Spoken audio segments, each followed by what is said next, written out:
Shalom Yesharala. First and foremost, I give all praises and glory to Yahweh, Ba'ashem, Yahushai, Ba'ashem, Ruach HaKodash.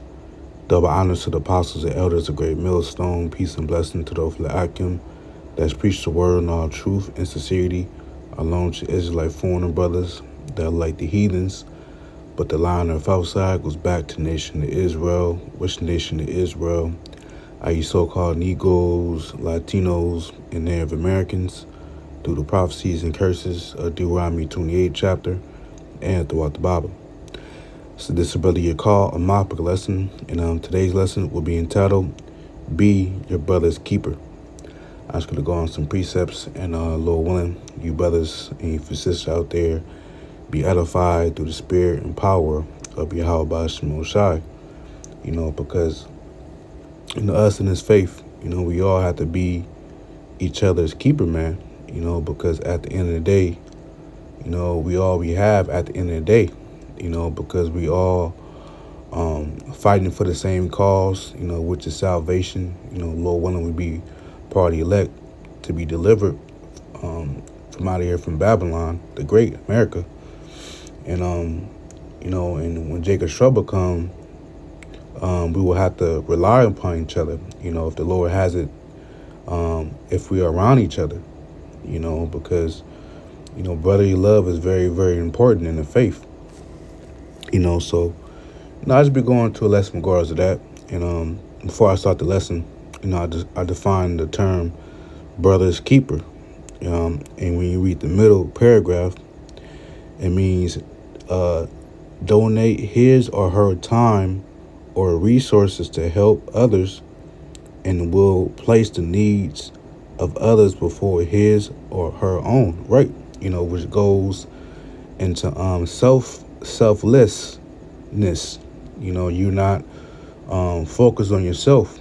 You focus on you put your brother before you. And that's one of the things about being in the faith. It's not about us. It's about Yahweh Shai first and foremost, but it's about the body as well, the brothers in the faith. We have to work out our own salvation, so that's where the individualism come in at. But with balance, it's about the brothers as well. Caring about your brother beside you that you labor with in the faith. And I'm looking with another definition. What does it mean to be a brother's keeper? To be our brother's or our sister's keeper means being willing to put aside whatever we might be dealing with at the present time in our own lives and receiving direction from the Most High, Yahweh, on how best to help someone. That's right. Because I'm going to where this saying originated from, which when you go in Genesis 4 and verse 4, it says, and Abel, he also brought of the firstling of his flock and of the fat thereof, slacking. I'm going to jump down to verse 8. It says, and Cain talked with Abel his brother, and it came to pass these were the sons of Adam and Eve. It says, and Cain talked with Abel his brother, and it came to pass when they were in the field that Cain rose up against Abel his brother and slew him. Because when you go into this account, Cain was jealous of Abel, which Abel represent, he was a righteous man, and Cain was a wicked one. And Cain was jealous. It doesn't say, but through the spirit, Cain was jealous of his brother Abel because Abel had offered up, the firstlings of his flock to the Most High, which was an animal sacrifice that the Lord accepted. But Cain, he ended up offering up fruits and vegetables, produce, which the Lord did not accept.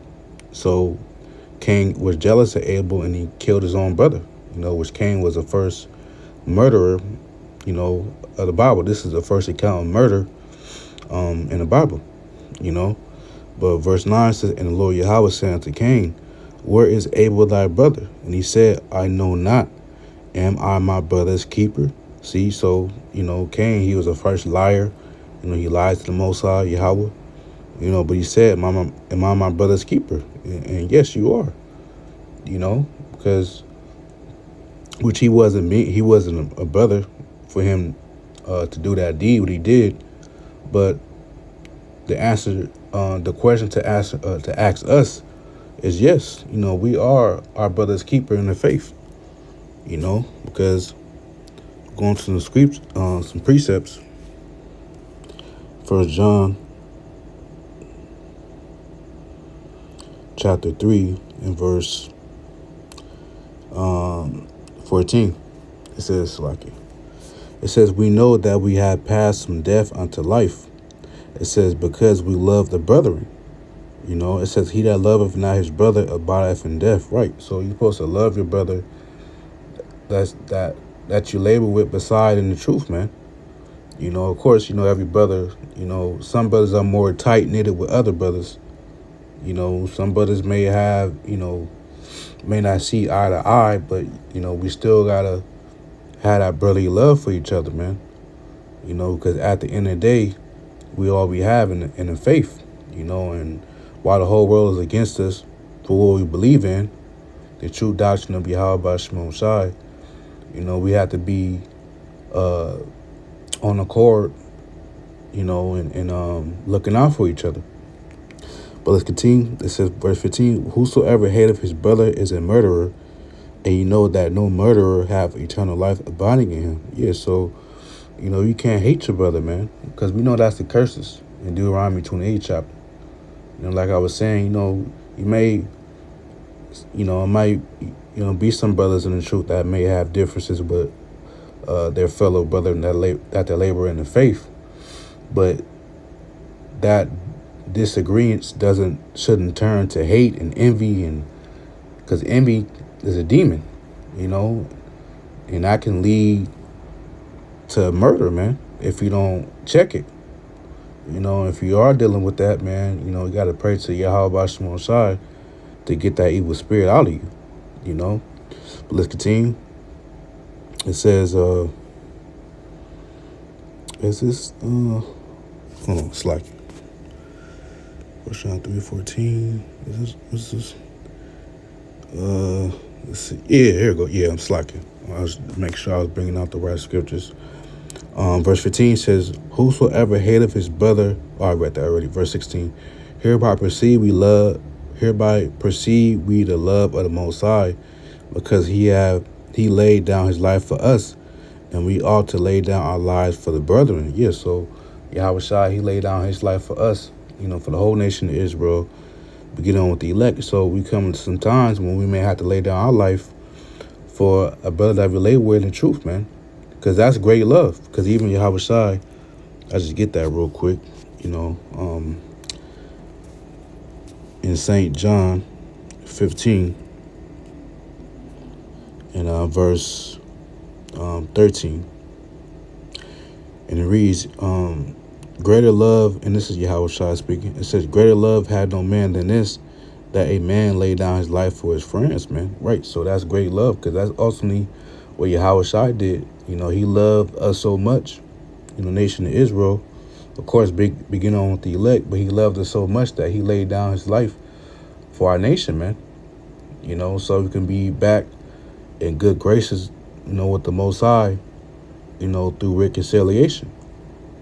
So it might be some of us brothers, enter into some times it may be our lot to lay down life for another brother, but that's great love. And if you do that and you part of the elect, the Lord is gonna honor that sacrifice, man.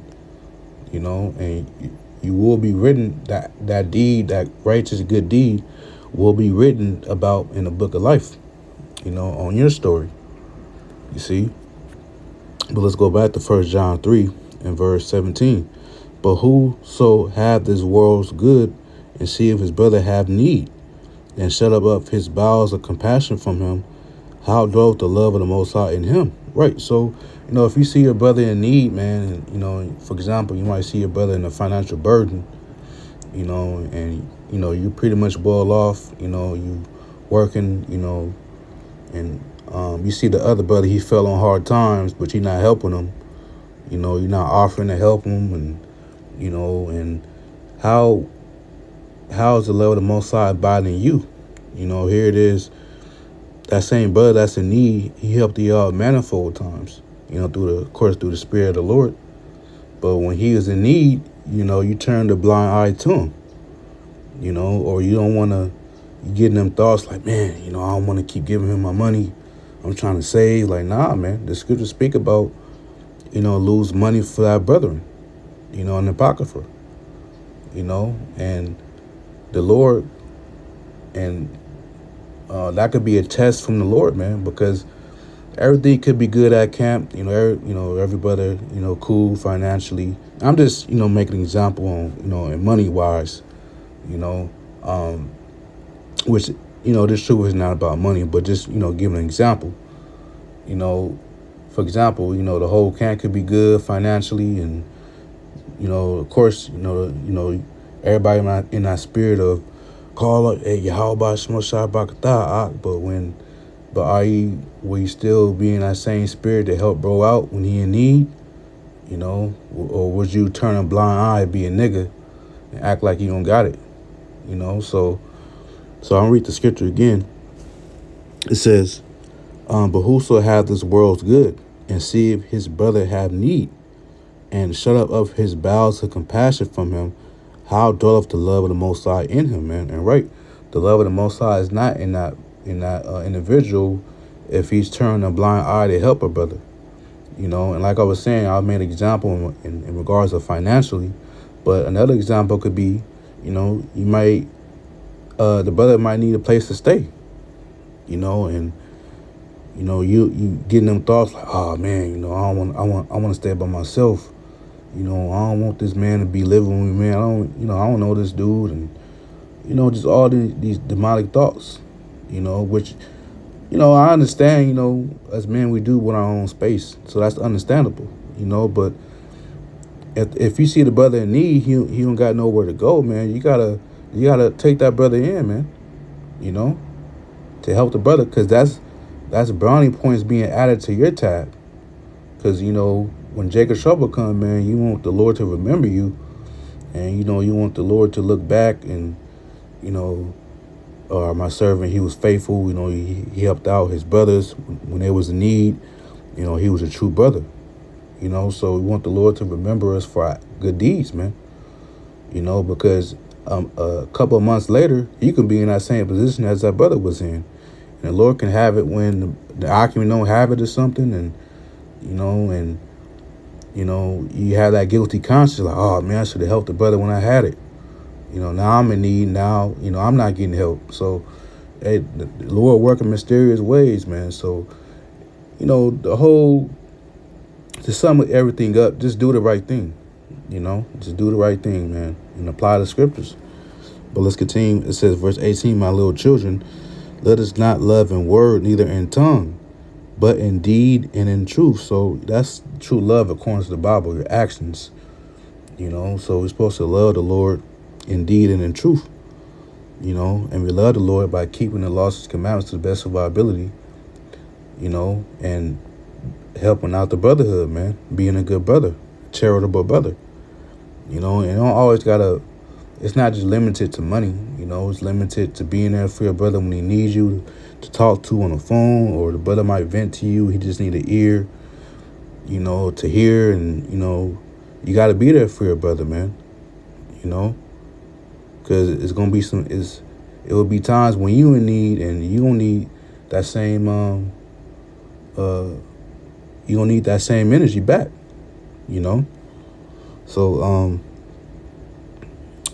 So yeah, so that was it on that.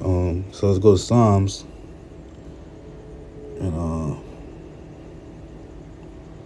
so we gotta be our brother's keeper in the faith, man.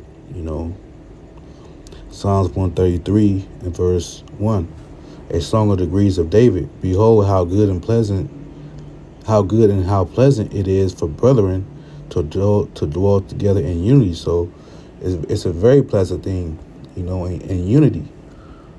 And on one mindset, one accord, man. And of course, it begins with the doctrine of Yahweh Shemosha, but that's very pleasant, man. For brothers to get along, and especially, how the world perceives us. Dang, black, black on black crime. Blacks versus Hispanics or Native Americans. The world does sees us in another light. So when we come together as one through the doctrine of Yahweh Shemashai and its truth, all tribes, that's pleasant, man, because you don't see that in the world. It says, verse 2, it is like the precious ointment upon the head that ran down upon the beard, even Aaron's beard that went down to the skirt of his garment. So, it's very precious. You know, something that's precious is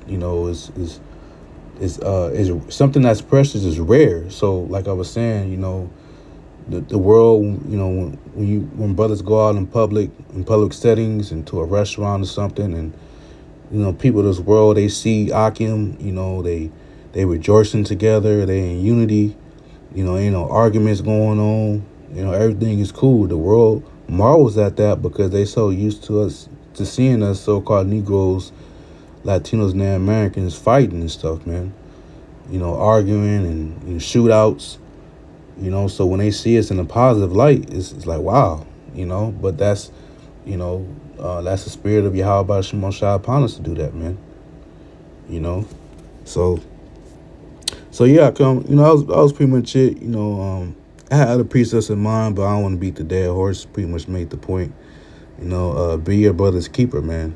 Because we all be having this truth. And hey, when all hell break loose, man, if the Lord have us together, have bros together, Akim together, then we're gonna have to trust each other, man. And it starts now. And we gotta look out for each other and be there for one another. So yeah, that was pretty much it. Lord willing, I was edified, and until next time, Shalom.